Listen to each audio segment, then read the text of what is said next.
મહત્વના સમાચારની વાત કરીએ તો સુરતના ઉદ્યોગપતિ ગોવિંદ ધોળકિયાના નામે ઠગબાજી જૂના ફોટો અને વિડીયોના આધારે બનાવ્યો deep fake video social media પર ફેક પ્રોફાઇલ ઊભી કરીને ઠગાઈનો પ્રયાસ કરવામાં આવ્યો।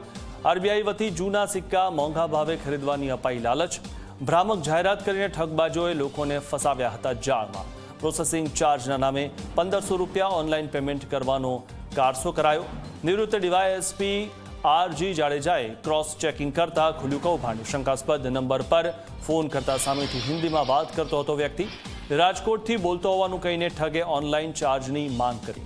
પેમેન્ટ અંગે વધુ પૂછપરછ કરતા ઠગબાજે ફોન જ કાપી નાખ્યો। સુરત સાયબર ક્રાઇમે જુદી જુદી કલમો હેઠળ આ બાબતે ગુનો નોંધ્યો છે।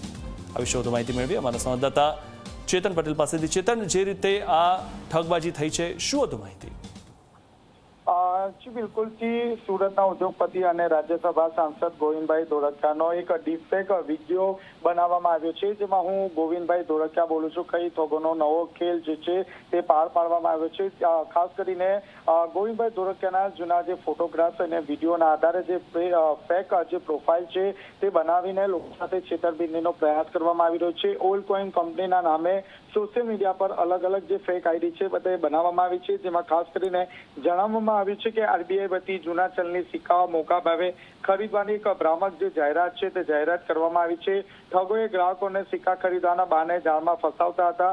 પ્રોસેસિંગના ચાર્જના નામે 1500 યુપીઆઈથી ટ્રાન્સફર પણ કરવામાં આવતા હતા। આ સમગ્ર જે મામલો છે તે સામે આવતા જે એસઆરકે કંપનીના જે સાંસદના જે પીએ છે ભાવેશ લાઠિયા, તેમના દ્વારા સાયબર ક્રાઇમ પોલીસ મથકમાં ફરિયાદ નોંધાવવામાં આવી છે, જેમાં ખાસ કરીને નિવૃત્ત ડીવાયએસપી આરજી જાડેજા દ્વારા ક્રોસ ચેકિંગ કરવામાં આવ્યું હતું, જેમાં આખો જે ખેલ છે તે ઊંધો પડ્યો છે। શંકાસ્પદ નંબર પર જે ડીવાયએસપી જે છે આરજી જાડેજા તેમના દ્વારા ફોન કરવામાં આવ્યો હતો, પરંતુ હિન્દીમાં વાત કરતા હતા અને તેમણે જણાવ્યું કે પોતે ગોવિંદભાઈ ધોળકિયા છે।